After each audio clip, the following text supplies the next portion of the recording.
Dimanche 2 avril 2023, 13h32 à Pandio, dans la commune de Soudoua 1, même heure à Soudou, dans la Soli, et à Togoville, dans les lacs. C'est l'heure de la messe médiatique. Elle sera en deux temps, animée en deux temps.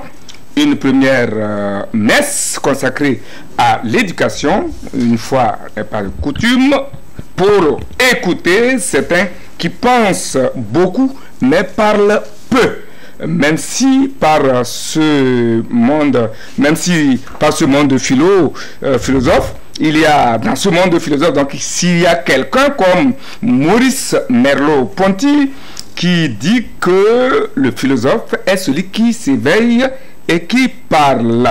Il ne parle pas pour parler, mais pour éveiller les consciences. Malheureusement, il semble ignoré, c'est les philosophes, ignorés par la communauté, par le commun des mortels. J'ai lutté et obtenu l'accord de la Société togolaise de la philosophie, dont deux représentants sont sur ce plateau pour nous dire en quelques minutes la place de la philosophie dans la société, de même que les objectifs que s'assigne cette société. J'ai donc le plaisir et l'honneur de vous présenter sur ce plateau docteur à droite Balouki, c'est Détia Joseph, hein? Il est enseignant de philosophie, de profession d'ailleurs, un secrétaire général de la Société togolaise de la philosophie à droite, et puis à gauche, Adjoto, M. Adjoto Kodjo, un promotionnaire du parcours universitaire au département de philosophie. Il est maître, il est ici enseignant en qualité de trésorier général adjoint de la Société togolaise de philosophie. Il est dans l'administration et dans les rênes de la philosophie. Bienvenue à toutes et à tous. Bienvenue, chers collègues. Merci. Et puis, chers frères et sœurs. Merci. Chers frères et compatriotes. Merci. Merci, monsieur Eric Tanandé. Balouki, bonjour. Bonjour, merci pour l'invitation. Bonjour aux téléspectateurs de la Télé2. Oui, c'est vraiment, comme je le disais, rare de trouver les philosophes au micro, mais j'ai lutté, je vous ai obtenu aujourd'hui. Juste, je voudrais savoir, d'entrée de jeu, comment va la philosophie dans nos universités et dans nos écoles au Togo? Merci pour la question, cher Eric. Je réitère encore une fois mes remerciements à l'endroit de la direction de la Télé2 qui nous donne l'occasion de nous exprimer aujourd'hui. La philosophie aujourd'hui dans nos universités et dans nos écoles, je peux dire qu'elle se porte bien. Mais il y a depuis un certain nombre d'années un constat de la régression du nombre d'étudiants, surtout dans les départements de philosophie, que ce soit à l'université de Kara comme à l'université de Lomé, même à l'Institut Don Bosco. Oui. Et donc, c'est quelque chose qui nous interpelle. Je pense que c'est aussi l'objet pour lequel nous avons frappé à votre porte et vous avez bien voulu nous ouvrir pour expliquer davantage ce que c'est que la philosophie, sa place dans la société et ce que le philosophe peut faire dans la société. Très bien. Voilà. On va rentrer dans le vif du sujet tout à l'heure. À Dioto, la philosophie, comment vous percevez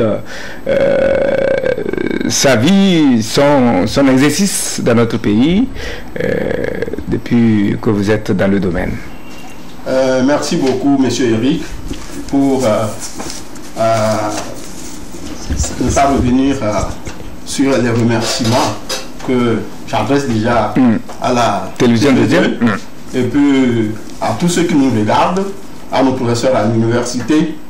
Je voudrais dire que de manière générale, on constate que dans la mentalité de nos pays, les gens de nos pays africains, la philosophie n'a pas sa place.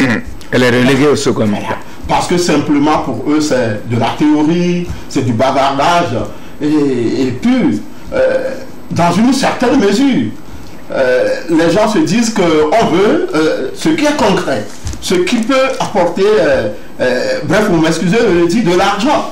Et comme aujourd'hui, le pécunier envahit notre monde, on laisse de côté tout ce qui est du côté de la vie spirituelle, la vie morale, et on est plus attaché au domaine professionnel, de sorte que la philosophie commence par avoir du plomb dans ses ailes.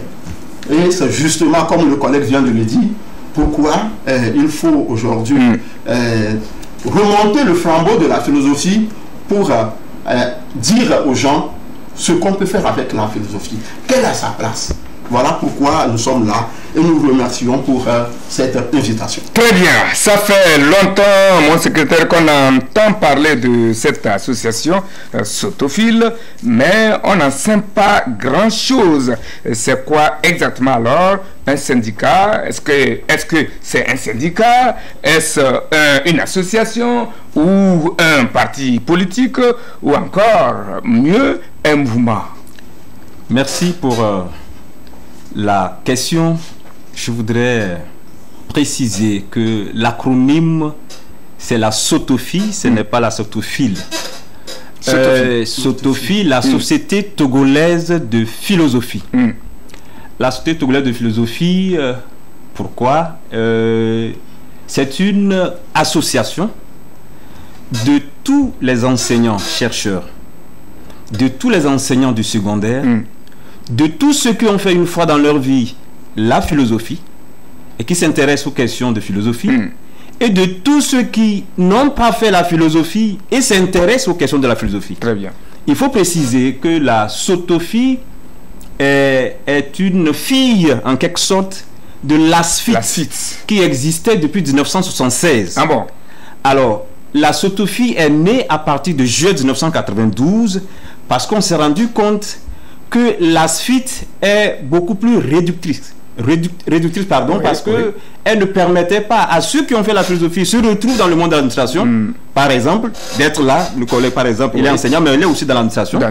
Mais ceux qui s'intéressent aux questions de la philosophie et qui peuvent se retrouver dans les débats philosophiques, l'ASFIT les excluait tout de go.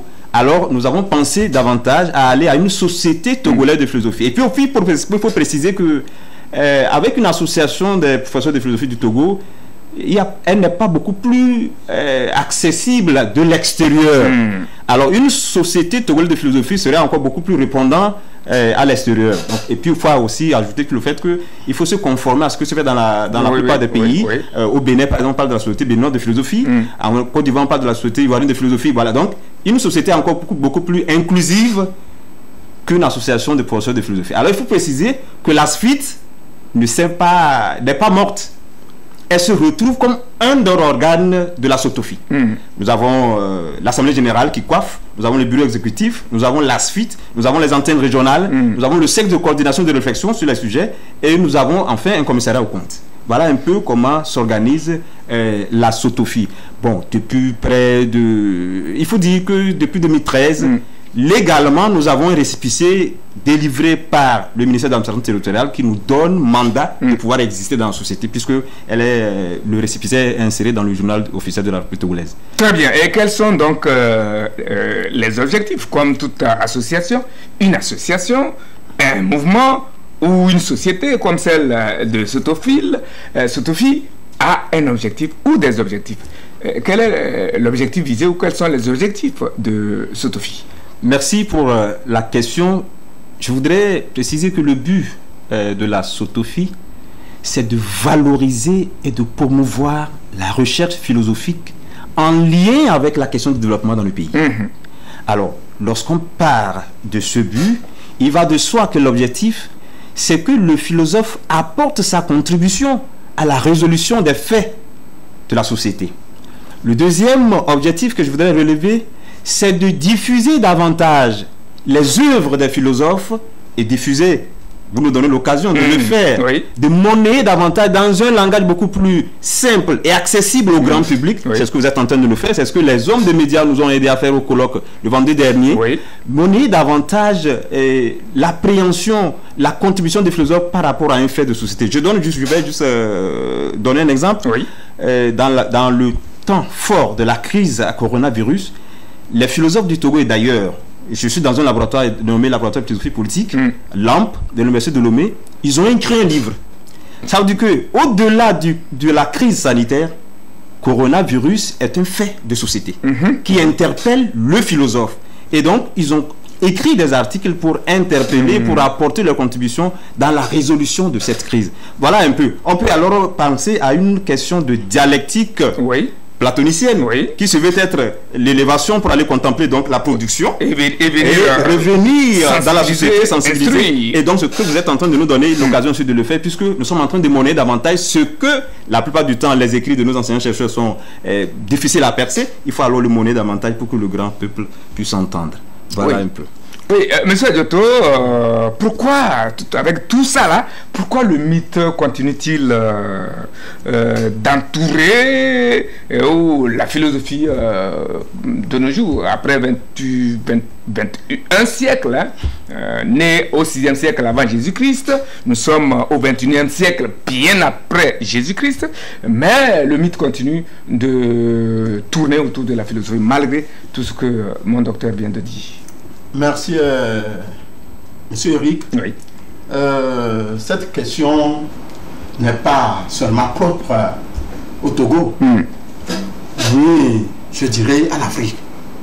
Parce que même quand vous parlez de la philosophie ailleurs, comme je venais de le dire, la plupart du temps, la plupart des gens n'ont pas cette culture devant une situation de faire un pas derrière, de faire ce qu'on appelle le recul stratégique pour réfléchir mieux sur les questions avant de revenir.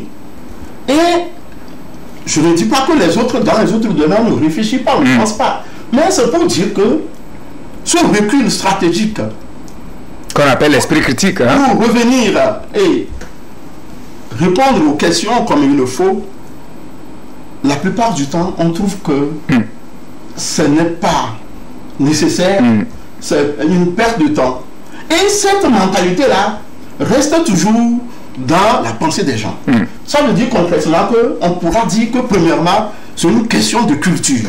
Est-ce que on nous a habitués à cette attitude dans nos communautés par l'éducation et autres?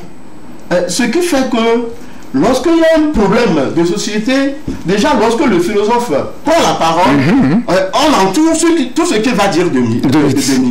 Parce qu'on croit qu'il va utiliser des mots qu'on ne comprend pas. Mais je dis qu'aujourd'hui, ce n'est plus ça.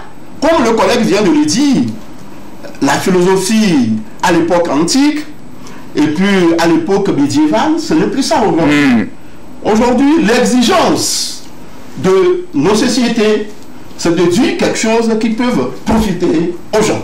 Et c'est pourquoi nous disons que cet effort-là que nous devons faire aujourd'hui au sein de la philosophie, c'est de rendre accessible tout ce que la philosophie fait pour que les gens comprennent et ne continuent pas à dire que la philosophie c'est du mythe, la philosophie c'est un langage creux, le philosophe, des gens vont jusqu'à dire que le philosophe est un fou. C'est des fous, hein? Donc, vous voyez que ce mythe-là entoure la philosophie depuis l'Antiquité. Mais aujourd'hui, notre travail, c'est de dire aux gens que la philosophie est du monde. La philosophie apporte aussi des solutions concrètes aux problèmes de la société. Il vient de le dire, la question du Covid-19, ce n'est pas un fait qui est extérieur à la philosophie. Et donc la problématique du développement qui a conduit même au colloque tenu le 30 et le 31 à l'université de Lomé. Quand vous assistez, vous savez que c'est des idées, des réflexions qui portent vraiment sur comment développer l'Afrique. Et donc, il faut comprendre que le philosophe n'est pas celui-là qui est totalement détaché de la société. Qui comme le pensaient certains, qui n'a pas les deux pieds sur terre. Voilà. Donc, nous nous intéressons aux problèmes réels de la société, aux problèmes de l'éducation, aux problèmes du développement, bref, tous les problèmes qui intéressent la société. Mon secrétaire général, dans ce monde, vous l'avez dit au passage, dans ce monde aujourd'hui dominé par la technoscience, c'est vous les philosophes qui l'appelez ainsi, par la langue des gens comme Alexandre Coué et autres, alors par la technoscience, on a tendance à arborer la science et la technique, alors, au détriment de la philosophie. Pensez-vous que votre lutte ou votre rêve sera vraiment réalisé dans ce monde où on a besoin du matériel et du concret que la science fournit aisément au quotidien? Merci encore une fois pour la question. Je voudrais revenir un peu en arrière par rapport à ce que monsieur le collègue Adjotou vient de dire. Il faut aussi, vous savez, il faut être en mesure de nommer nos problèmes pour pouvoir trouver des solutions à ces problèmes. Il faut dire que il faut s'interroger nous-mêmes philosophes. Nous participons aussi à la construction de cette mythe-là autour de la matière et donc à un tribif, à une certaine dévalorisation. Quand je dis, je le dis par exemple dans ce sens pour interpeller ou pour énoncer un fait. Depuis un certain nombre d'années, il y a un certain nombre de collègues entre griffes qui tentent à la faveur du taux de chômage qui n'est pas propre au département de philosophie de décourager entre griffes les jeunes apprenants qui veulent s'intéresser à la philosophie. Il y en a qui nous disent ça frontalement comme ça, que c'est comme ça, c'est monsieur qui l'a dit, tout ça. Bon, peut-être qu'ils ont leur raison. Moi, je pense qu'il faut à un moment donné s'interroger parce que ce qui a fait de moi peut-être enseignant et puis quelqu'un sur le terrain qui transmet la connaissance, je ne peux pas me mettre à dévaloriser cela. Donc, je voudrais qu'on nomme cela. C'est un fait. Il faut qu'on en parle pour que nous puissions arriver à un changement de mentalité. D'abord, chez nous, à l'intérieur de nous convaincre de l'utilité de la philosophie et après de convaincre ceux qui sont en face. Pour revenir à votre question, je pense que plus qu'aujourd'hui, il est très important que les philosophes rentrent dans l'arène. Il l'est déjà, mais qu'ils se saisissent des problèmes, des faits sociaux. Devant la science et la technique, le philosophe a besoin d'apporter ce complément d'âme et de conscience aux scientifiques, à quelqu'un de la technologie. Parce que il me plaît souvent de le dire, nous avons la possibilité de créer un homme à partir des bébés éprouvettes et tout ça. Mais la question que le philosophe peut se poser, avons-nous vraiment besoin de créer un homme qui ne sorte pas du ventre d'une mère? Voilà des questions qui amènent. C'est des faits de société. Et donc, le questionnement, les interrogations que le philosophe porte sur les actions du scientifique doit maintenant réorienter l'action du scientifique pour le bien de toute l'humanité. Voilà un peu ce que je voudrais apporter par rapport à... Merci pour cette réponse. Je crois que M. Adjotou a quelque chose à ajouter. À plusieurs, on est intelligent, disent les Chinois. Merci. Je voudrais ajouter que entre la philosophie et la science, il n'y a pas une séparation nette. Ceux qui ne sont pas initiés à la chose peuvent penser que, mais parce que avec la technoscience, on nous donne ceci, on a des gens qui ont faim et tout de suite, on a des moyens pour les nourrir, les gens sont malades, la médecine crée des maladies et autres. Mais entre le scientifique et le philosophe, au fond, c'est une dialectique, c'est un aller-retour. Et il vient de donner un exemple. Cette question de bébé éprouvette. Il y a d'autres questions. Et des questions qui touchent à la bioéthique. Des questions qui touchent à l'éthique. Un autre exemple que nous trouvons souvent dans nos vies, la question de l'euthanasie. De l'euthanasie. Et du suicide. Des gens qui ont la conscience émoussée à un moment donné de leur vie, peut-être à cause du gain ou autre chose, négocient avec des docteurs, des médecins par exemple, qui tuent leur proche qui est malade, en train de mourir ou encore en train de souffrir parce que il a des biens qu'on veut récupérer après, parce que il fait-on souffrir? Beaucoup de raisons. Voilà par exemple des questions que la science, la culture, bien l'éducation scientifique pose et que le philosophe doit apporte sa petite contribution. Donc, vous voyez, nous devons comprendre que la science et la philosophie marchent toujours de pair, avec cet appui de complémentarité entre les deux. Mon secrétaire, quels sont les métiers qui s'offrent à ceux qui font la philosophie? En tout cas, ils sont nombreux, ces jeunes qui se posent cette question. Pas plus tard que mercredi dernier, un de mes élèves me posait cette question. Je lui ai dit de garder un peu de patience et de suivre l'émission aujourd'hui pour avoir plus d'amples informations. Et je compte sur vous pour lui donner cette version, mon secrétaire. Merci, cher Eric, pour cette question. Je voudrais tenter de répondre à cette question en partant d'une phrase qu'un de mes enseignants de l'université avait l'habitude de dire.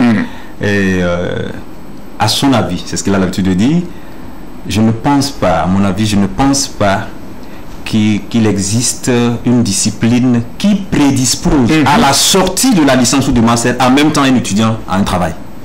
Il faut à un moment donné qu'il s'intègre dans le monde professionnel, qu'il acquiert une compétence pour pouvoir valoriser cela davantage. Bon, je pense qu'il n'a pas totalement tort. Beaucoup plus ce que les lettres et sciences humaines, beaucoup plus là. Alors pour revenir à votre question, et je le disais tout de suite à la suite du collègue Adjoto pour dire qu'il y a une certaine mentalité ambiante. Il faut arriver à la déconstruire. Je prends juste de ma petite expérience. J'ai fait acte de candidature quelque part où on m'a reçu en tant que responsable de la communication. D'abord, on m'a reçu parce que j'ai été recommandé par quelqu'un qui est dans la structure. Ça veut dire que tout de go, parce que j'ai fait le master en philosophie, personne ne voulait me recevoir, ne serait-ce que pour m'écouter, pour voir si je peux être capable de faire ce travail. Alors, finalement, le poste a été donné à un jeune qui a fait le BTS en communication des entreprises. Et donc, après, quand j'ai discuté avec le responsable des ressources humaines, il m'a dit non, mais qu'est-ce que la philosophie a à voir avec nous ici, qu'est-ce qu'on peut faire et tout ça. Et ce qui m'a plus choqué, c'est que le gars il est docteur en fait. Je ne vais pas donner, docteur en économie. Mais qu'un docteur en économie me dise que quelqu'un qui a fait la philosophie ne peut pas être utile dans une entreprise, c'est encore grave. Vous voyez, quelqu'un qui a fait le doctorat qui me dit, vous imaginez ma grand-mère ou ma maman qui est à Djerkbanga, qui a son neveu, son orphelin, son petit avec lui, et qui veut faire la philosophie. Voilà. Donc c'est pour revenir à la question pour dire que le philosophe est capable, bon, le métier qui s'offre à lui spontanément, c'est l'enseignement. Les gens nous réduisent à la craie. Nous ne sommes pas que la craie. J'insiste là-dessus, nous ne sommes pas que la craie. On peut se faire voilà ailleurs. Le deuxième, c'est l'administration générale, le secteur privé. La preuve, mon ami Adjoto l'est. Bien sûr. Le troisième sur lequel je vais insister, il a évoqué tout à l'heure, c'est la question de l'éthique. L'éthique professionnelle, les philosophes s'intéressent et les banques en ont besoin. Les services financiers en ont besoin. Il faut, à un moment donné, dans les structures étatiques, dans les structures bancaires, qu'on ait un spécialiste de l'éthique professionnelle pour de temps en temps rappeler aux agents leur devoir moral, même si nous sommes là pour avoir de l'argent. Il faut, à un moment donné, comment est-ce qu'on considère celui qui est en face de moi, même s'il est client. Au-delà du client, il est un humain. Comment il faut le recevoir, tout ça. Le troisième, quatrième élément que je vais apporter, le philosophe peut être un consultant sur les questions de prévention, gestion et de résolution des conflits. Je me plais à le dire souvent à ceux qui m'entendent, que lorsque vous suivez le cours du professeur Robert Doucet en master philosophie politique et du droit, mais vous sortez, vous avez l'impression comme si... Lorsque vous questionnez très bien votre société, vous avez l'impression que vous pouvez apporter des solutions. C'est pas l'impression. C'est ça le philosophe. Il doit apporter. Le dernier que je peux évoquer, il peut être bibliothécaire, il peut être archiviste, il peut spécialiser dans la gestion, conseiller, dans la gestion des musées, etc. Voilà un peu une panoplie de métiers. Alors je vais finir par là, en parlant de la déconstruction de la mentalité, pour dire...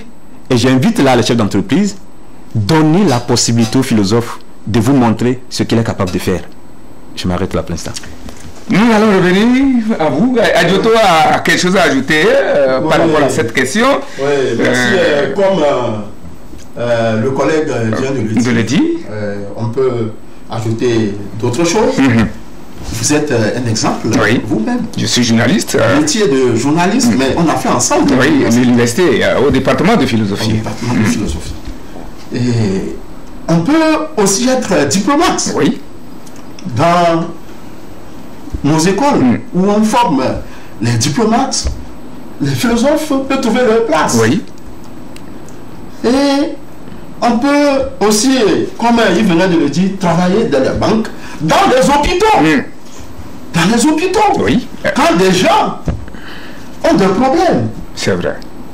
Ils ont par exemple un accident et autres, le traumatisme qui accompagne tout ça. Le philosophe peut être à côté pour remonter le moral.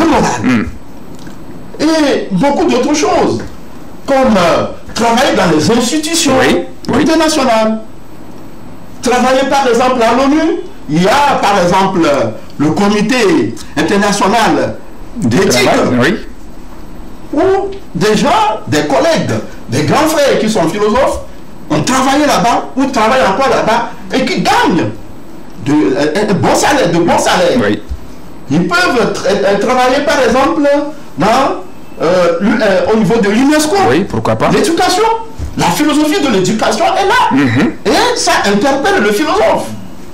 Beaucoup d'autres domaines où le scientifique, le philosophe peut intervenir, et vraiment, c'est un champ vaste. Et donc, nous devons comprendre que si dans nos pays, on réduit le philosophe à la craie, on doit aller plus loin. Ou encore, on peut aller plus loin. Il suffit simplement de savoir, comme il a dit, comment ajouter à ce qu'on a appris sur les bancs une compétence. Une compétence. Et un savoir-faire. Oui, un savoir-faire. Je profite en même temps pour le dire. Aujourd'hui, avec le système APC, que le ministère approche par compétence, qu'on est en train de mettre en place, nous sommes en seconde. Aujourd'hui, on est en seconde. Mais avec le temps, vous allez voir qu'avec ce système-là, des gens vont même cesser de dire que c'est de la théorie ou autre, parce que c'est la compétence qu'on donne en même temps à ceux qui sont formés depuis le lycée. Et en même temps, il faut profiter aussi pour saluer le ministre de l'éducation, le ministre des enseignements secondaires, de l'artisanat. Pour avoir instauré l'enseignement de la philosophie en seconde. Oui, il y a ça. Et puis d'autres choses qu'il vient de faire, que je voudrais ajouter, il vient de sortir un arrêté qui crée le master de formation en philosophie. D'accord. Ça veut dire que lui-même on veut former des gens directement pour le marché. Pas seulement en enseignement, mais avec cette formation-là, on peut faire beaucoup de choses. La formation universitaire, on donne la connaissance et le savoir.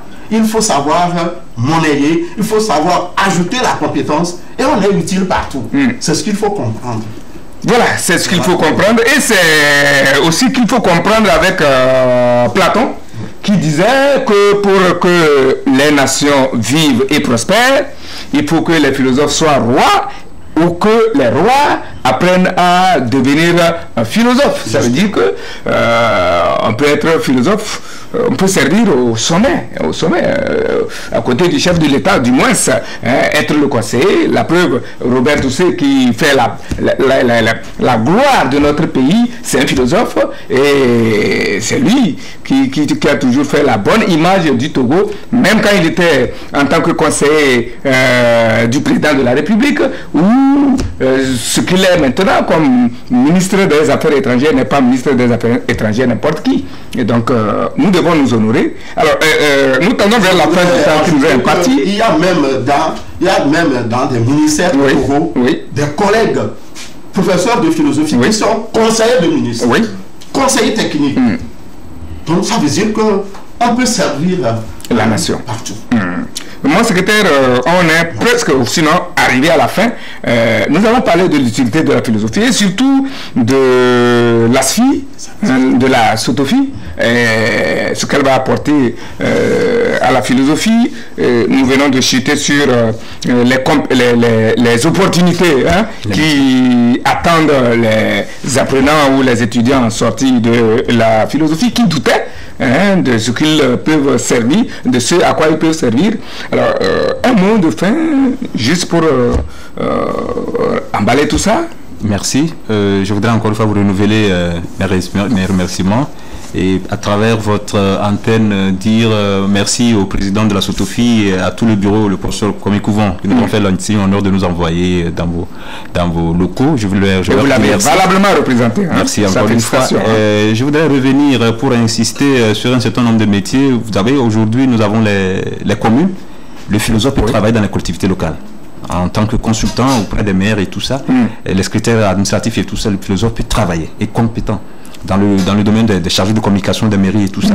Voilà. Donc, je voudrais, en guise de mots de fin, insister sur quelque chose que je viens de dire tout à l'heure, qui me tient beaucoup à cœur. C'est que j'ai l'impression qu'on nous ferme d'abord, à partir de notre nom ou de notre diplôme, les portes nous sont fermées d'abord. Et donc, on ne nous donne même pas la possibilité de faire valoir les compétences que nous acquérons dans nos... On a des a priori négatifs sur nous. Et donc, j'invite donc les chefs d'entreprise, les structures étatiques et tout ça, de changer de regard sur le philosophe pour l'appréhender comme quelqu'un compétent à apporter sa contribution dans le développement du pays, puisque la Sotophie veut apporter sa contribution dans le développement du pays et de l'Afrique. Et donc, partant de cela, il faut que la mentalité change par rapport au regard que nous avons sur le philosophe. Et donc, je voudrais rassurer votre élève pour lui dire que il est, je peux dire déjà, le premier à poser cette question, peut-être officiellement, puisque c'est sur une chaîne qu'on a un débat. Tout à fait. Il est attendu au département de philosophie, que ce soit de Kara ou de Lomé. Il est attendu. Merci. Et que beaucoup de portes vont s'ouvrir à lui à la sortie. Monsieur Adjoto, votre mot de fin? Oui, merci Monsieur Tanandé. Nous remercions, et particulièrement moi-même, au bureau de la Sotophie, et aux collègues de tous les pays qui ont eu confiance en nous. Et nous remercions principalement le professeur Couvent, qui nous a délégué son pouvoir pour qu'on vienne le remplacer ici. Et je voudrais dire aux collègues, à toute la population, que la société togolaise de philosophie a pris un nouveau départ dès maintenant, dès aujourd'hui. Et nous aurons amené beaucoup d'activités de sensibilisation des professeurs, des parents, et de toute la population. Nous allons mettre en place les points focaux pour relayer nos activités, tout ce que nous voulons faire. Nous allons aussi faire des formations aux enseignants et chercher aussi des partenaires pour nous appuyer, que ce soit financièrement, techniquement ou par matériellement, et aussi par des ressources humaines qui peuvent nous apporter quelque chose pour qu'on puisse avancer. Donc nous lançons un appel à toute la communauté, à toute la société togolaise et aux partenaires pour nous appuyer dans notre marche pour que la philosophie retrouve ses lettres de noblesse. Nous vous remercions. Très bien, c'est nous qui vous remercions et à travers vous, à tout le bureau de la Sotophie, avec à la tête professeur Couvent, à qui je fais un coucou spécial. Et bon retour chez vous, félicitations à vous, à Adjoto et à mon secrétaire, vraiment félicitations. Merci beaucoup. Vous avez valablement représenté notre patron Couvent et nous vous souhaitons un bon retour chez vous, bonne fin de semaine et bon début de semaine également, et que la philosophie vive pour que vivent les cités, les nations, et comme l'a dit Platon. Alors merci, c'est donc la fin de la première partie ou de la première messe officiée ou co-célébrée par Dr Balouki et Monsieur Adjoto Kodjo, l'un secrétaire, respectivement donc secrétaire général et trésorier général adjoint de la Société togolaise de philosophie. Bon retour chez vous et on se retrouve peut-être une prochaine fois pour parler d'autres thèmes, d'autres préoccupations et entrer à la philosophie. Merci beaucoup, monsieur Eric Tenandé. Très bien. Et tout à l'heure, nous allons retrouver la grande gueule, la grosse gueule, la presse. On va parler.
À présent, la deuxième messe avec les confrères ici présents que vous aurez à découvrir.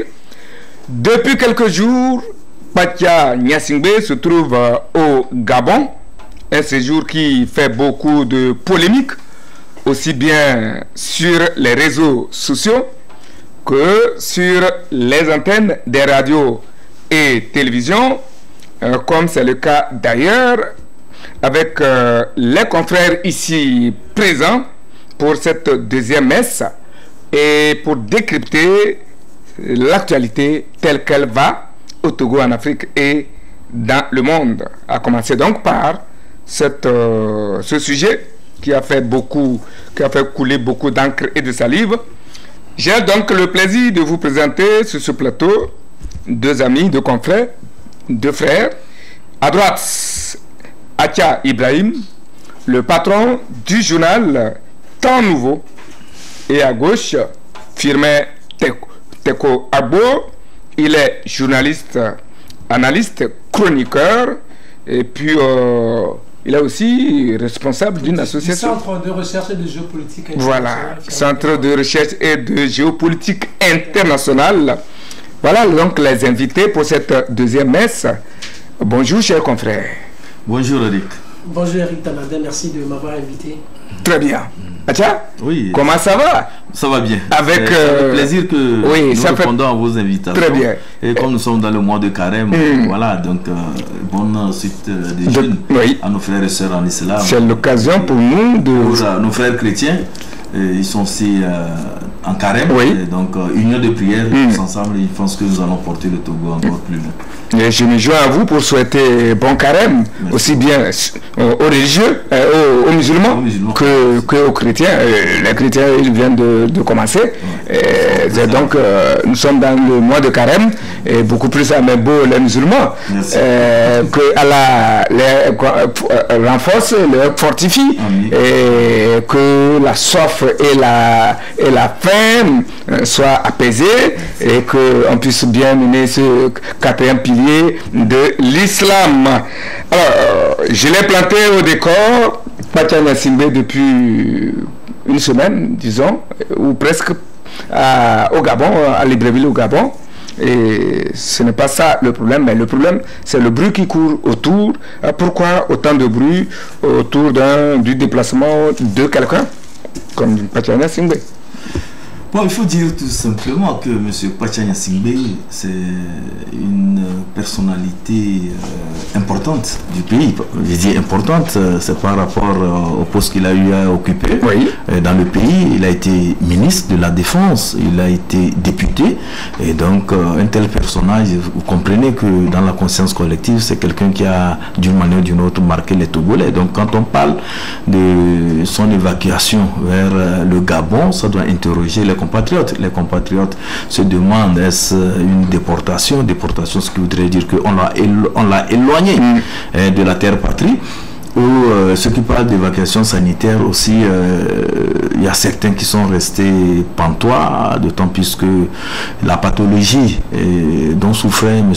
Pachanya Singbe, c'est-à-dire que nos plateaux techniques, nos médecins ici sur place ne sont pas capables de le prendre en charge et qu'il va falloir qu'on l'évacue vers le Gabon. Et où au Gabon? Comprenez, le Gabon. Donc ça voudrait dire qu'il y a un problème qui doit se poser dans notre système sanitaire ici au Togo. Est-ce que nous avons un plateau technique garni pour pouvoir prendre en charge les pathologies? Est-ce que nos médecins, en tout cas que je respecte, de très bons médecins togolais qui font du très bon travail, encore faudrait-il qu'ils aient le matériel nécessaire pour pouvoir venir à bout des pathologies? Donc il y a ce problème aussi qui se pose. C'est ce qui fait que dans l'opinion, il y a beaucoup de polémiques autour de cette évacuation sanitaire de M. Pachanya Singbe. Bon, maintenant, il y a un problème et le fait est que le gouvernement n'a pas communiqué autour de ça.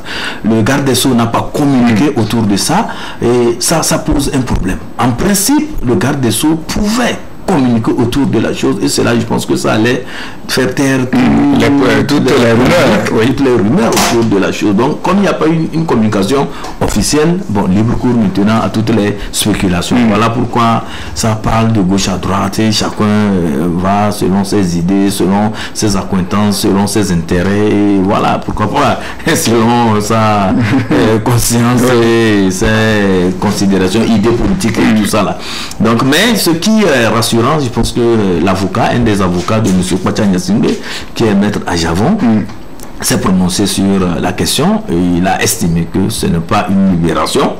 Puisque d'aucuns pensent que quand il est allé vers le Gabon, c'est parce qu'il est libéré, d'aucuns pensent que c'est une libération constitutionnelle, mais l'avocat a précisé qu'il ne s'agit pas de libération conditionnelle ou bien de libération ou bien de, comme on l'a dit, de remise en liberté provisoire ou quoi que ce soit, de la grâce présidentielle. De la grâce présidentielle, bien évidemment. Donc il s'agit plutôt d'une évacuation pour des raisons sanitaires. Et donc si nous partons des propos de M. de Maître Ajavon, donc nous comprenons que M. Pachanya Singbe est allé au Gabon parce qu'il y a un souci sanitaire et donc il est allé là-bas pour se faire prendre en charge.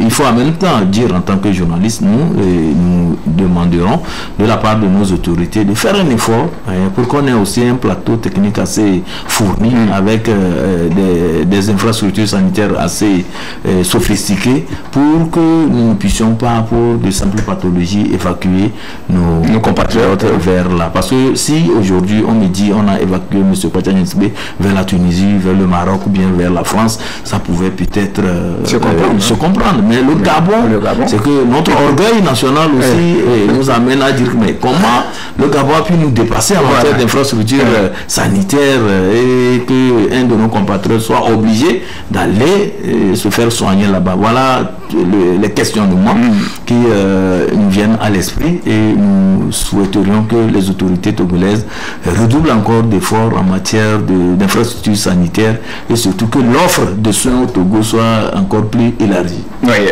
Firmin, comme je le dis toujours, à plusieurs hommes intelligents, selon vous, s'agit-il d'une évacuation sanitaire ou un simple exil?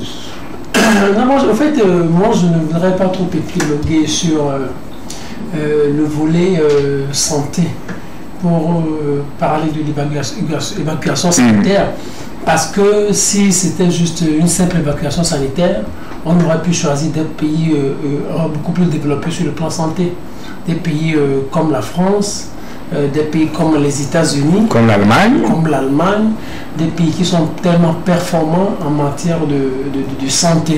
Et donc moi, pour moi, à ce niveau, même s'il s'agit d'un problème de santé, le fait qu'on ait choisi le Gabon me paraît beaucoup plus stratégique. Stratégique dans la mesure où le Togo et le Gabon ont des liens très forts en termes d'amitié. Historiquement parlant. Historiquement parlant. Et vous voyez les va-et-vient que font les deux chefs d'État quand le président togolais va. Il tout récemment était au Gabon, mais bien avant. Son frère et ami, c'est comme ça les langages même. Son frère et ami, le jeune Bongo, était arrivé ici aussi. Et ce que nous sommes en train de faire ici au niveau de Pia, ils sont en train aussi de le faire là-bas, au niveau du Gabon.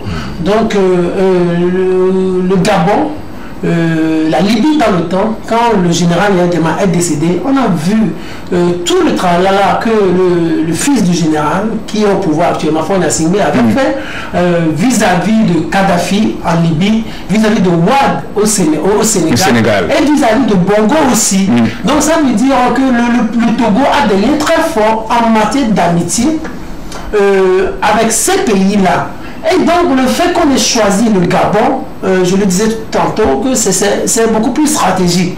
Peut-être on voudrait que le temps qu'on soigne Faure Gnassingbé, qu'on profite de ce temps-là pour discuter réellement du problème qu'il y a entre Faure Gnassingbé et Faure Gnassingbé, ou entre l'État togolais et Faure Gnassingbé. Et Faure Gnassingbé. Et là, le gars, excusez-moi l'expression, l'ancien ministre de la Défense, ancien député, ancien haut responsable d'une société, la zone franche, la zone France, donc c'est pas n'importe qui. Donc il faut qu'on ait des discussions franches pour voir s'il ne serait pas aussi important de lui accorder une remise du reste de sa paix. Parce que Faure Gnassingbé vient de gracier plus de 350 détenus. Alors, on lui a collé 20 ans en 2009. Il est en train de purger 14 ans déjà. De la meilleure des façons peut-être sera aussi de discuter et de proposer à Faure Gnassingbé de gracier en sa qualité de magistrat suprême de la République congolaise, en sa qualité de président de la République, de gracier le détenu Faure Gnassingbé. Donc moi je pense que la question va être beaucoup plus située à ce niveau-là. S'il y a un problème familial, que cela soit géré, et s'il y a un problème dont on a besoin de la magnanimité de Faure Gnassingbé, alors qu'on en discute aussi là. Oui, Acha, voilà c'est à quoi je voulais en venir. Est-ce que le Gabon n'est pas en train de servir de porte de sortie de prison pour Faure Gnassingbé? Ce qui serait quand même le souhait de la plupart des Togolais dans tous les cas. Oui, avant d'en venir là, je voulais préciser aussi que quand on parle de la guérison, les médecins nous disent qu'à 70% la guérison passe par un état d'esprit beaucoup plus stable, par un psychisme assez il y a un lien entre le physiologique et le psychologique. Donc en matière de psychologie, je pense que quand quelqu'un qui est détenu ici et qui était au pavillon militaire, la présence des soldats peut aussi créer des soucis et faire à ce qu'il ne recourt pas vite la santé. Donc maintenant qu'il est au Gabon, j'ose croire on va desserrer un peu les taux, il va souffler, bon, ça permettra peut-être cette condition-là, ou bien cet environnement nouveau et beaucoup plus détendu, peut l'amener vraiment à vite guérir, parce que l'organisme en a besoin. Sur ce plan, donc, le fait qu'il soit amené vers le Gabon, ça peut aider à la guérison, à sa guérison. Bon, maintenant, pour revenir à la question que vous avez posée, bon, je dirais tout simplement que lorsqu'on parle de M. Faure Gnassingbé, vous savez, c'est une personnalité influente dans notre pays. Quand on veut parler aussi des négociations et tout ça là, le Gabon peut l'essayer, puisque Feu Omar Bongo en son temps l'avait essayé, mais c'était un problème qui se posait entre l'État togolais et M. Faure Gnassingbé, puisque quand on parle d'atteinte à la sûreté de l'État, vous voyez que c'est un problème purement juridique, de justice, judiciaire, autant pour moi, c'est un problème judiciaire, et là, il y a la séparation de pouvoir dans notre pays, donc on ne peut pas tout de suite dire que c'est parce que c'est un frère du chef de l'État, le chef de l'État peut décider, sortez-le, ne faites pas ci, ne faites pas ci. On va encore parler de l'ingérence, vous comprenez, de l'exécutif dans les affaires judiciaires. Donc la procédure a suivi son cours jusqu'à la condamnation et tout ça là. Bon, maintenant, au-delà de ça, il faut introduire aussi certains recours. Quand je parle de recours, il y a la demande de grâce présidentielle. Les avocats nous ont fait savoir qu'ils avaient en leur temps aussi introduit cette demande de grâce présidentielle, sauf que la manière de procéder pouvait aussi froisser les gens, parce que vous introduisez une demande de grâce présidentielle et au même moment vous entamez une action judiciaire contre l'État togolais à la Cour de justice de la CEDEAO.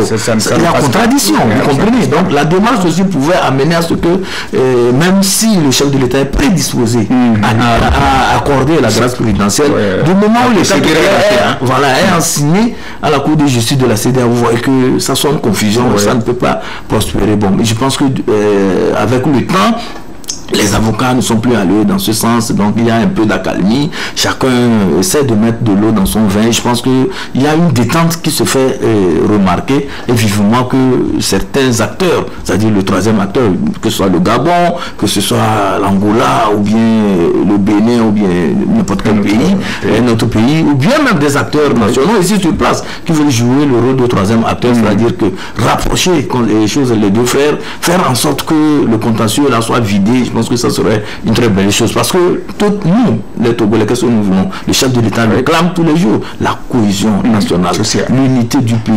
Et nous sommes des frères, nous devons nous retrouver pour construire notre nation. Donc M. Kouatia Gnassingbé a sa place aussi. Il a aussi sa contribution à apporter dans la construction d'un État moderne, d'un État fort, d'un État émergent. Et donc vivement, si on arrive à le libérer, je pense que lui aussi, il va s'insérer dans l'action collective que nous menons pour pouvoir positionner notre pays. Et je pense que ça sera aussi quelque chose de très louable, parce que le Togo aurait aussi montré la voie en ce qui concerne la réconciliation, la voie en ce qui concerne la médiation. Vous n'êtes sans savoir que le chef de l'État togolais joue un rôle important sur le continent aujourd'hui en matière de rapprochement des frères et ennemis, en matière de résolution des conflits et des crises sur le continent. Donc vivement que nous puissions aussi donner des exemples qui riment avec la ligne ou bien l'option que nous avons prise au Togo en matière de réconciliation, de négociation et tout ça là. Je firmais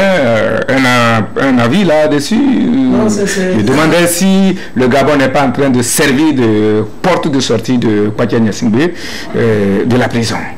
Ouais, non, ce n'est pas le Gabon. Moi, je pense que le Gabon, là, on l'a choisi parce que pour l'histoire et pour la tradition qui existe entre les deux pays. Et moi, je ne voudrais pas, je ne souhaiterais pas qu'après le Gabon, que Kouatia Gnassingbé revienne au Togo et qu'on l'envoie toujours en détention. Donc, que le problème soit réellement réglé là-bas et que d'ici qu'on entende que le président de la République a signé un décret de grâce présidentielle libérant officiellement Kouatia Gnassingbé. Et donc, il pourrait rester là-bas ou revenir quand tu le voudras. Donc, c'est tout ce que nous souhaite, quoi. Humainement, 14 ans de détention, on sait que l'acte qu'on lui reproche, ce n'est pas une bonne chose, parce que c'est l'État qui est atteint, ou que c'est l'État qui était en train d'être atteint. Donc, mais il y a ce qu'on appelle aussi en droit la grâce présidentielle, il y a ce qu'on appelle la magnanimité du chef de l'État. Donc, c'est que cette magnanimité-là continue toujours de parler, parce qu'elle a parlé dans la semaine, et on est sûr et certain que le Kouatia Gnassingbé, il est le père de tous les Togolais, et cette magnanimité, il va encore s'en servir pour libérer Kouatia Gnassingbé, l'ancien ministre de la Défense. Nous l'espérons tous. On passe à un autre sujet. Le président de la Banque mondiale était au Togo, vous le savez, cette semaine. David Mlapas, c'est son nom. Il était à Lomé le vendredi 31 mars. Atia, avez-vous les nouvelles de sa visite? J'espère qu'il est arrivé avec beaucoup de milliards pour les Togolais. Oui, évidemment, vous savez, la Banque mondiale et le Togo entretiennent de très bonnes relations. Quand il parle de relations, c'est vraiment une institution internationale qui accompagne le Togo dans son élan de développement. Et en octobre dernier, en 2002, le chef de l'État avait été à Washington il s'agissait d'une assemblée générale des institutions de Bretton Woods et le chef de l'État a été invité par rapport au lien que nous avons avec la Banque mondiale et la place de choix que le Togo joue dans les stratégies de développement et dans les mises en œuvre des projets au niveau des institutions de Bretton Woods. Quand le chef de l'État y était, donc il a eu à discuter directement avec monsieur David Lapasse, comme vous venez de le dire, qui est dans nos murs. Et donc il a discuté avec lui sur un certain nombre de projets. Ils ont parlé de l'agriculture en lien avec la sécurité alimentaire. Ils ont parlé aussi du développement. Ils ont parlé aussi de plein de choses. Donc cette visite ici au Togo, je pense qu'il est arrivé comme nous le fait savoir le tweet même du chef de l'État. Donc il est venu, ils ont discuté des projets qui sont en cours d'exécution et financés par la Banque mondiale. Et à son arrivée aussi, le Togo avait fait une demande d'intrants, notamment les engrais. Donc il y a eu, ça coïncidait avec la réception de cette cargaison d'engrais qui est arrivée pour accompagner la saison, disons, agricole au Togo.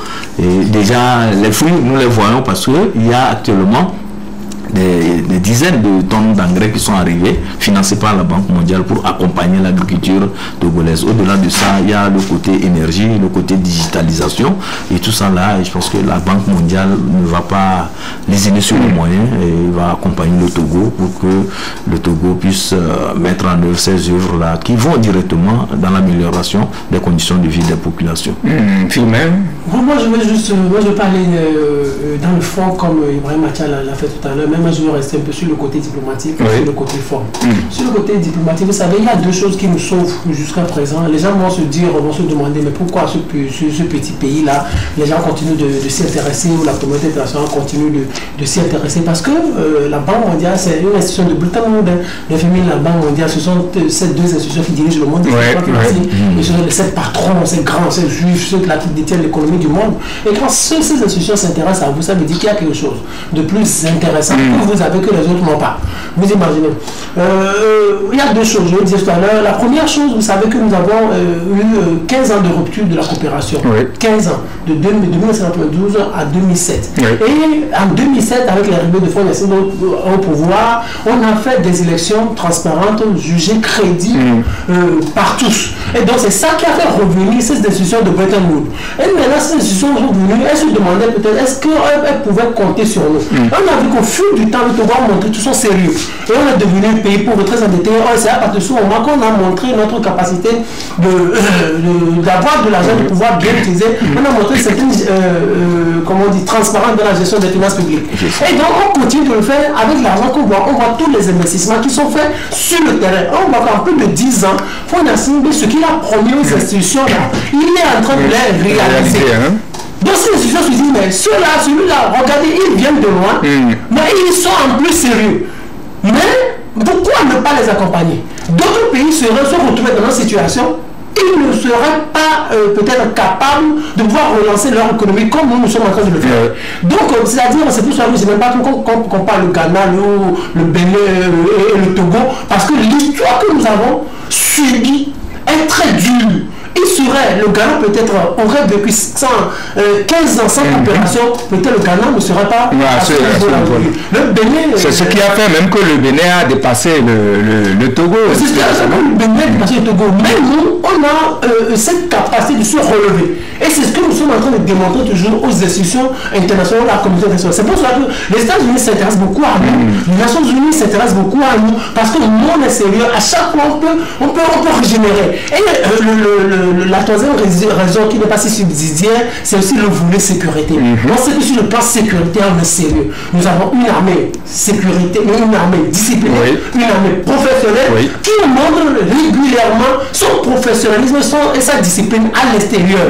On se dit, mais le Togo, mais c'est un petit pays, mais qui est sur le plan sécuritaire stable, qui porte le G5 Sahel à sa tête. Je veux dire, sur notre tête, il y a le Burkina Faso, il y a le Mali, il y a la Mauritanie. Donc, quand vous voyez dans toute la région, on a une sécurité beaucoup plus stable stable. Alors pourquoi ne pas composer avec ce petit pays-là qui a une sécurité stable? Et donc, si on le laisse maintenant, si la sécurité disparaît, c'est toute la région qui va basculer dans la violence. C'est pour cela qu'on s'intéresse beaucoup plus à nous. Et donc, l'arrivée du patron de la Banque mondiale, c'est une très bonne chose. Et ça illustre tout cela. Mais on doit, les Togolais doivent sentir, voilà. Oui, ils doivent s'en féliciter. Oui. Et ce qu'ils attendent, on sait que tout le monde attend que le palais de la ménagère soit toujours beaucoup plus rose. Tout à fait. Et on espère qu'avec les financements que nous avons, les millions qui vont être investis, ma grand-mère qui est à Pia, ou mon grand-père qui est à Diapanga, vont encore le sentir encore plus. Très bien, que demain soit meilleur. Alors, on va finir avec je ne sais pas si c'est, on va appeler ça un fait drôle, ou une histoire drôle, ou un fait insolite. Les idées d'un certain Bodé, Moustapha, font bouger l'étoile depuis le début des derniers matchs et des éliminatoires de la CAN 2023. N'est-il pas temps, Ibrahim, de penser, de prendre, ou du moins de prendre Bodé au sérieux? Non, mais ceux qui vont prendre Bodé au sérieux, c'est ceux qui croient au mysticisme, à la métaphysique, et qui veulent rester peut-être toujours enfant. Je dis enfant, excusez-moi, parce que je ne veux pas heurter les gens, mais je suis tout à fait sérieux en disant que ceux qui veulent s'infantiliser peuvent rester dans l'enfantillage et continuer par croire en des histoires qui sont sans tête ni queue. Parce qu'on parle de football. Le football, aujourd'hui, c'est un football professionnel. Ce n'est pas un football de magie où on va prendre une canari, ou bien un canari plutôt aller mettre sur le stade, les joueurs vont sortir et finalement les gens vont aller marquer du but. Ce n'est pas le football là qu'on pratique aujourd'hui, c'est un football beaucoup plus rationnel. Ça voudrait dire scientifique. Ça voudrait dire qu'il faut des préparations en amont. En amont, il faut avoir une équipe solide, il faut avoir un fond de jeu, il faut avoir des stades, des infrastructures. Il faut que la politique nationale du football soit une politique bien soutenue, une politique qui est, il y a de la volonté politique qui accompagne le football au Togo. Quand il y a tout ça là, on aura le résultat. Mais quand on veut penser que non, c'est quelqu'un qui va faire des gris-gris pour qu'on gagne le match, c'est que jusque là, on demeure encore enfant, et ça vraiment, ça ne peut pas nous amener loin. Sur ce, je demanderai plutôt aux autorités togolaises, à notre ministre qui s'occupe du sport, Madame Anakuma Bessi, qui fait déjà un très bon travail au point de vue organisationnel. Je continue toujours par travailler, de voir au niveau du nid des éperviers comment réorganiser le fond de jeu, voir avec l'entraîneur quelle tactique il faut donner à nos joueurs pour que lorsqu'ils seront sur le terrain, pour qu'ils aient une très bonne prestation qui puisse nous amener vraiment à remporter les victoires. Et au même moment aussi faire un travail de détection. La détection, c'est que je disais la dernière fois à un confrère que en 2007, on avait eu une équipe U17 qui était vraiment une équipe très solide. Mais on n'a rien fait de cette équipe. Les jeunes là se sont dispersés dans la nature aujourd'hui. Il y a les Samer, les Baker, les Sebefia et autres. La Laouélé,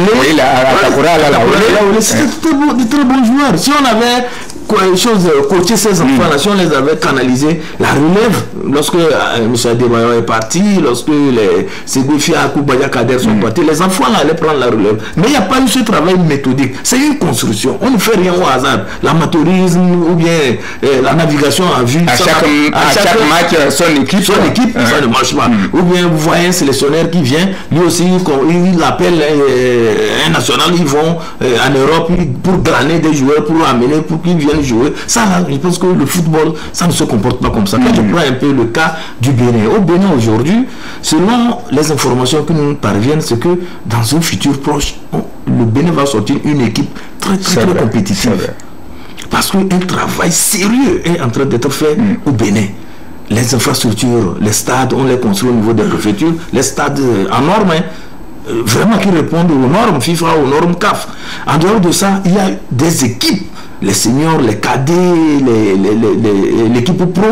Mais c'est toute une cohérence dans l'organisation de ces équipes. Donc il y a un travail qui est en train d'être fait pour que dans un futur proche, le Bénin puisse challenger les grandes équipes sur le plan continental. C'est ça la vision. C'est ça, ce que nous appelons la capacité d'adaptation. Parce qu'aujourd'hui, ce que nous voyons sur le plan mondial, le football est devenu aussi un secteur très clé en matière de développement, en matière de géostratégie, en matière de positionnement. Le Qatar n'a pas organisé la Coupe du Monde pour le plaisir des Qataris, mais au-delà de ça, c'est un positionnement géostratégique. Donc c'est un petit pays, le Qatar. Mais aujourd'hui, quand on veut parler du Qatar, tout le monde dit oui, ça, vraiment, en matière d'organisation du football du mondial, ils ont fait ci, ils ont fait ci. Un seul pays, vous comprenez? Donc, il faudrait que le Togo aussi revienne vraiment sur les fondamentaux en matière d'organisation d'une équipe, en matière de réorganisation du sport au Togo. Et il faut saluer le gouvernement togolais qui a voté aussi une loi sur la professionnalisation du sport, du football. Donc ça aussi, c'est des chantiers. Et je pense que progressivement, nous allons construire aussi une équipe qui est très solide et pouvoir compétir et avoir, pourquoi pas, les résultats escomptés. Pour le cas de la magie et tout ça là, je dis, laissons ça de côté, c'est des diversions, c'est des divertissements, c'est des causeries de bas étage.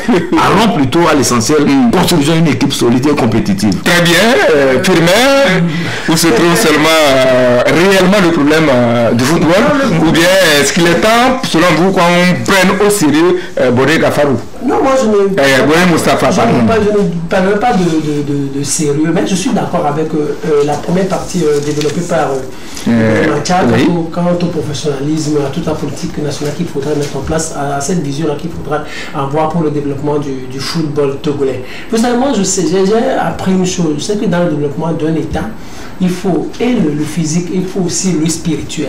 Donc il ne faudrait pas écarter. Donc je suis d'accord avec Ibama Tchaka, quand il parle de magie, tout ça, moi je ne parlerai pas de magie et tout ça.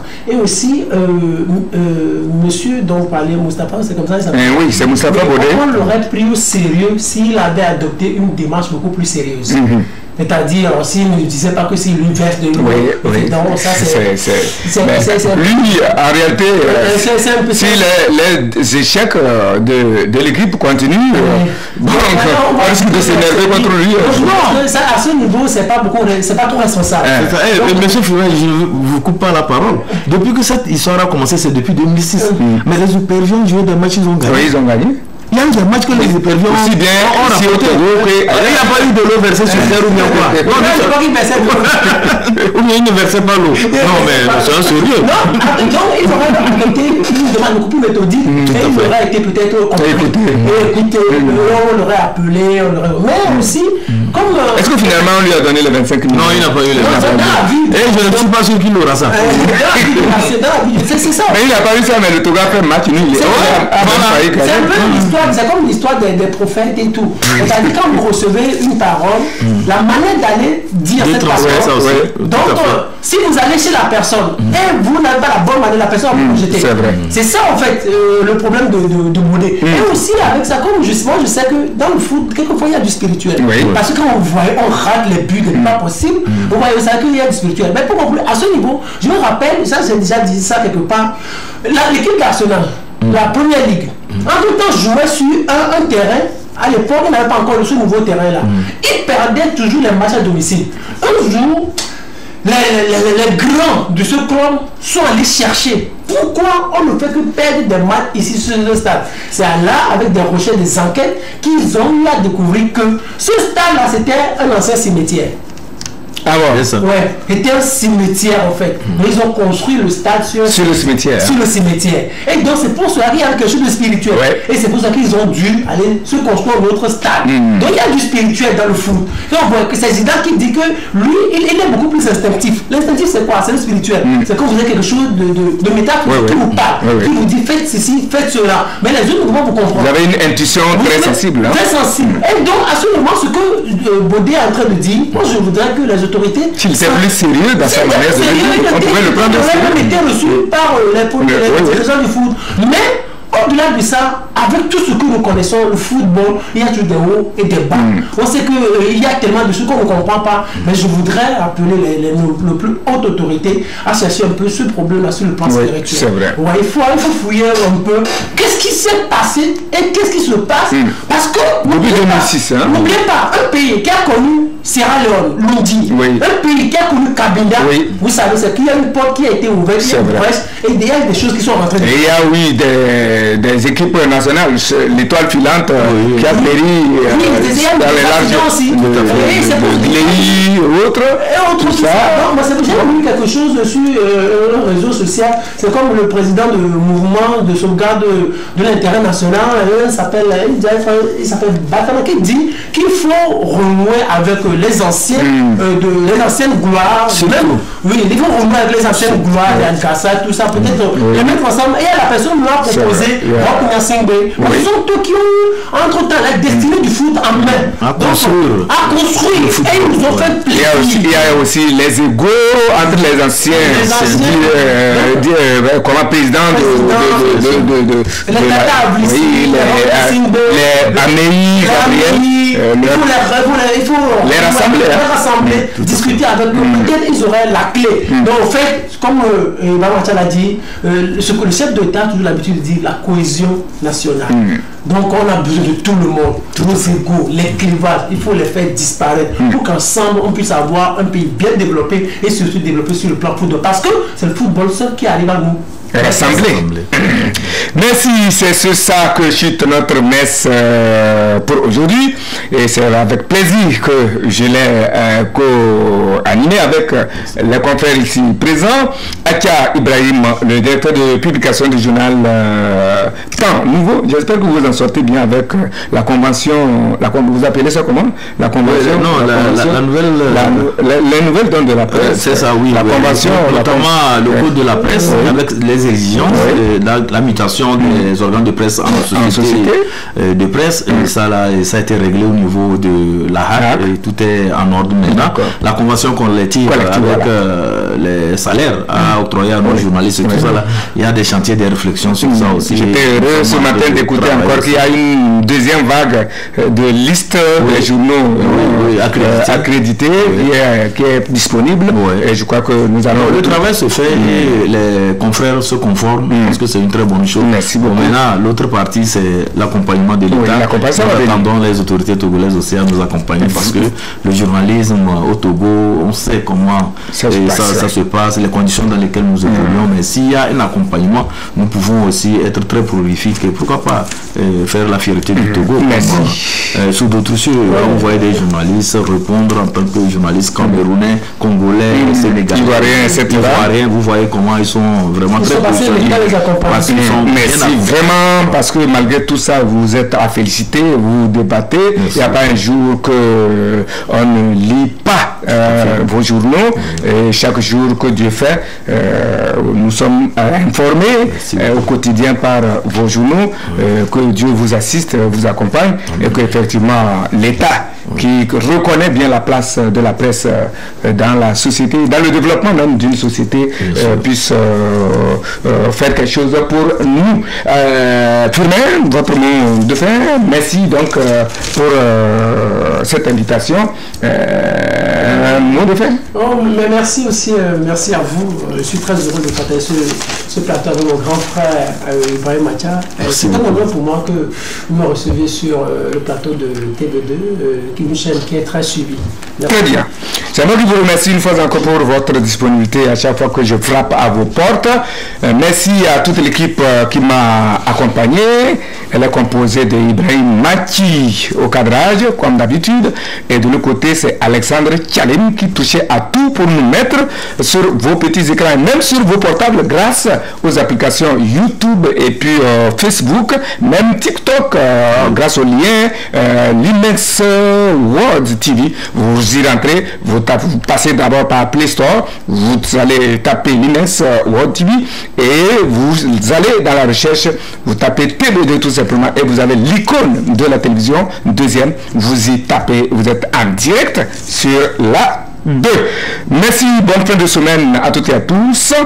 Un peuple est d'autant plus poli et plus civilisé que les gens y philosophent mieux. Un peuple est d'autant plus poli et plus civilisé que les gens y philosophent mieux. C'est une pensée de René Descartes sur laquelle je vous invite à méditer pour la semaine. On se retrouve dimanche prochain si Dieu le veut et le voudra bien.